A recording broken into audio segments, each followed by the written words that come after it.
I bought this 2-ton jack for my car because it's a low-profile car. Came with a nice bag, and this is the jack. It's actually pretty heavy, pretty substantial, which is nice. This is the jack handle right here, and place it onto my car. And let's see if we can get it under here the right way.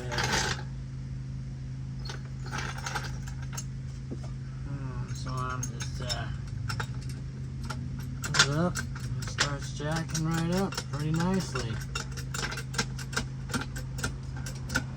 Anyway, it works great. Grips right under my car quite nicely, and I use it for changing my tires, changing my brakes, doing oil change because my car is so low. And yeah, it's actually pretty nice. I give it a